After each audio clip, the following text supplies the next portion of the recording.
All right, good morning. And my name is Cassandra Ulrich. I will be talking about building your brand, readers, and voice. So last year we were talking about, what the theme was going to be in 2023. And we decided we wanted to have presentations that led to each of us building up like the basis of our writing life. And even becoming authors and what we need there to market ourselves to the world. So a couple of items that fell on my plate was to talk about how to do that with readers and how to do that with our voice. So let me go to the next slide. So the first thing you need to do when you're building your brand is to identify your reader. And that is important because that will affect each and every decision you make. As far as how you market yourself, what are you going to write, oops, sorry, who is your target audience? Is it children? Are you going to be appealing to preschoolers, grade school, middle school? Is your work going to be appealing to young adults or adults? And although some works can cross lines, like for example, if you write general poetry that all ages can read, that will be different from if you're writing poetry that's really meant for teenagers and experiences they're going through versus adults. So definitely understanding your target audience will drive where your focus is going to be. Now, for certain people, it might be all three. You might have some works that go to children, some works for young adults, and that's fine. You just have to understand you'll be marketing them differently. The other thing you need to think about is, what genres do they like? I found a link here. Go to it for a minute. Creative writing genres, their driving force and impact. And they had some good things here. I'm going to share this link with you so that you can have it. I'll put it in the chat after. But I saw the importance of this was, even how to think about genres. Who leans to it more? You have thrillers, you have crime. They went through and talked about, well, what's the driving force? I think these topics here, the driving force of these genres, can help because you know yourself as a writer, what you tend to want to put out there. And if you see the descriptions of them, I'd be like, wow, I didn't know I would be good writing that genre, but I like that topic, so let me give it a go. Science fiction, the driving force in humanity. I think there's more to science fiction too, because I've seen shows like, Star Trek or Star Wars, and there's a lot of humanity in some of these sci-fi. So I would definitely amend that description. Literary fiction, moral, spiritual quest. So I'll definitely, share this with you. I didn't even know what this is, right? I'm learning. I continue to learn Bildungsroman, the disappointment of adulthood. That's the driving force for that. So yeah, I will definitely share that with everyone so you can take your time and read through it. But it's important to understand the different genres because when you go ahead and advertise yourself, even though you might think, oh, I don't want to pigeonhole my work, in order to market it to the world out there, you've got to explain where it falls because people are going to be looking for what they enjoy and they are going to look for those genres. And if yours don't fit in any bucket, no one will ever find you. So any questions before I move on from identify your reader? So I just one quick question. So it's possible to have, and I'm just thinking in my mind now, because we write different genres, like one person writes multiple genres. So I guess you just drop it in that bucket wherever it goes, and that still all comes back to you, right? Yeah. And I'm reminded of Lisa when I'm saying that because she was like, did this whole technical writing and then she came out with creativity. So and I haven't, I have to figure out my genres, but thank you for that. This is good. And even like that was definitely, a big jump, right? She had the technical writing and then she had the creative. But even within creativity, she had poetry and then she was about to launch into writing stories. So even within the fictional side, you can go across the board, um, which is something I've done. I got a science fiction, I've got romance out there, I have poetry, I have um, inspirational. So even in my work, my group of works, I have many different genres. Any other questions before I move on? All right. So more and identify your reader. How long should your work be? So definitely, and I didn't put this in here, but definitely children's books, much, much shorter. They do have word limits. Usually they will include pictures, what we call picture books, but illustrations, you'll have to think about that. And then as you get older in the middle school, you'll have chapter books as you get older. But they're shorter chapters and not as long as your regular, 50,000 word novel that you would have for adults, young adults and adults. However, depending on the genre, young people are willing to read longer books. I mean, Harry Potter had hundreds of pages, and you found people as young as middle schoolers reading those books. So, keep it in mind, but you're still not pigeonholed. If you have a piece of work, a story that all ages would enjoy, it really doesn't matter how long it is. They will read it. But here I have just a list of types of works. Your poetry can have essays, short stories, novels, and anthologies. Each of those will appeal to different kinds of people. Again, you need to understand your reader to know what kind of work will they be into. I have definitely encountered people who enjoy poetry, but may not be into reading full-length stories, and vice versa. People who like stories, but they don't want to read any poetry.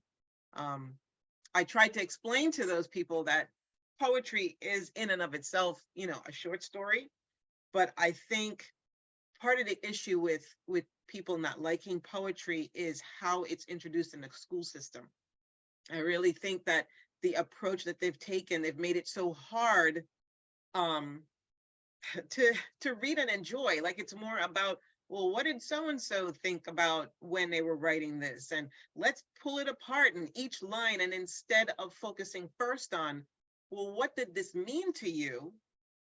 And then you could go into picking it apart, but get to that first. What did this poem mean to you? What did it evoke? What emotions did it bring out? And then you could go to the nitty gritty. And I think if they did that balance, more people would enjoy poetry. But it's definitely a hard sell nowadays just because of how it's approached in the school system. All right, I'm gonna stop there before I go develop your brand voice. Any other questions regarding the reader? All right, developing your brand voice. I've talked before in another lesson about your writing voice. That's different from your brand voice. So your writing voice is who the narrator is, what you want that narration to sound like when you write your stories, when you write your poems. Usually when you write poems, the voice is you, because you're reading it, especially like at open mics. When you're doing fiction, sometimes the voice is some, omniscient character. Sometimes they are one of the characters if you're focusing on certain point of views. Brand voice, this is how you want others to see you. Do you want them to see you as a writer of many genres? Do you want them to see you as someone who values strong relationships? You have to decide how you want people to see you, and that's the voice you push out there. Even just, if you are, more of a technical writer or you write poetry, what do you want to present yourself to the world? And what do you want people to think of when they hear your name? So we all know, when we look at commercials, you might hear a certain song and in your mind, you envision, oh, it's this product. Or you'll hear a certain slogan and it's that company. Or you'll hear a tagline and you'll know it's that individual. So we see that all the time in commercials, on billboards. What will that be for us as authors? I wrote something here that I started, a little tagline for myself. I'm someone who writes relatable stories with powerful emotions.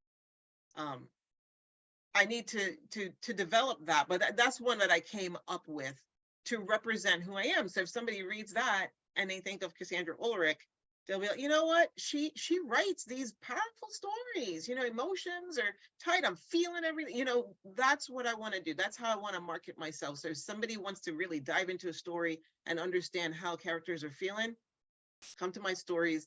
And that's what I'm after, embedding relatable emotions into my characters.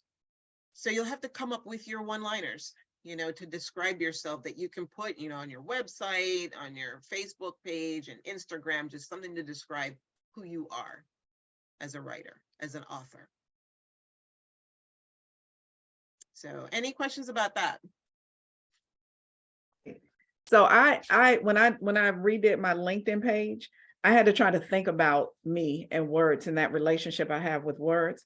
So on my page, it says harnessing the power of words.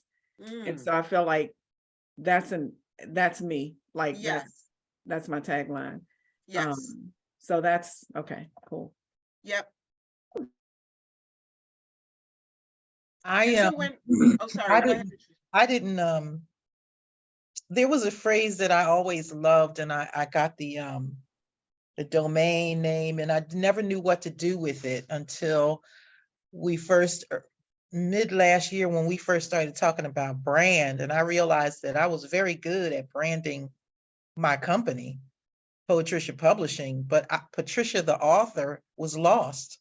And I was like, well, who am I? What is my brand? What am I?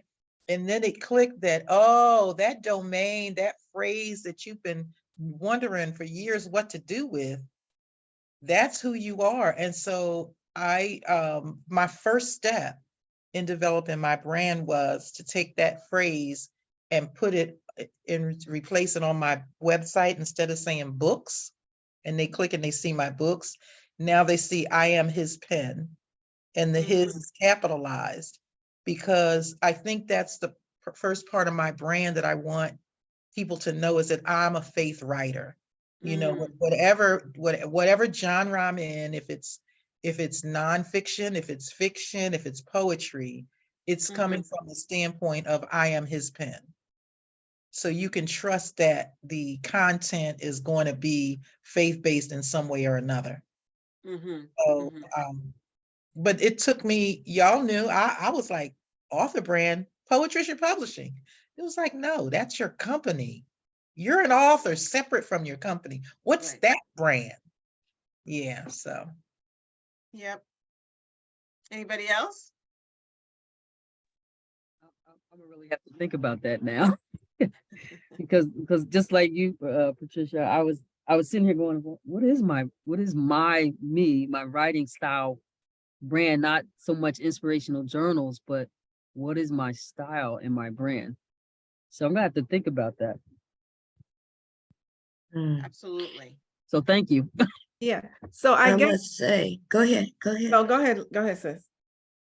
You really got me thinking, Cassandra, because I've had a I don't know if, I've always just said it was my nonprofit organization, but I'm thinking now, is that my brand, a God connector?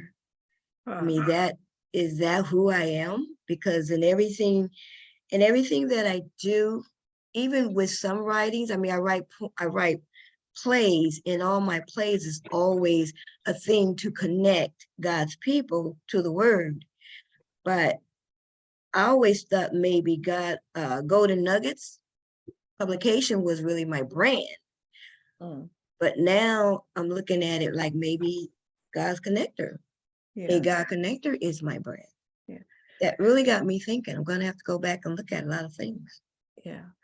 And I think because it is a little confusing, because my sister would tease me talking about, are you a certain woman today? Are you Denise? Who are you? You know? And Yeah. I'm all of it, but when you want to think about your who, like you broke this down, me, Deneen, what is my brand, my slogan, and I just see me wrapped up in words and having this whole wonderful relationship with words that come into my head that, come in and out. So I know that's harnessing the power of those words. So I feel like that is definitely my that's me, and everything. I think I did pretty good because Words of a Certain Woman is on most of my stuff. So I'm gonna need a professional, but anyway, that's Yeah, thinking It's- about it's- the who. definitely got you wondering. Yeah. Yeah, this is something definitely we should help each other out with, so that by the end of this year, I'd like to see all of us have, a slogan or a tagline for ourselves to describe who we are, especially for writing. But I know we need one, if we think the village needs to be amped up, make sure that we have an appropriate slogan or tagline for the village, especially since we're getting ready to, launch our anthology. We should definitely have something to do that with. Arthur's in the Village.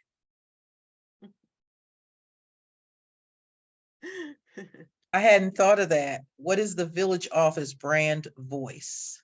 What is our slogan? What is our tagline? So we have our work cut out for us, but we got time.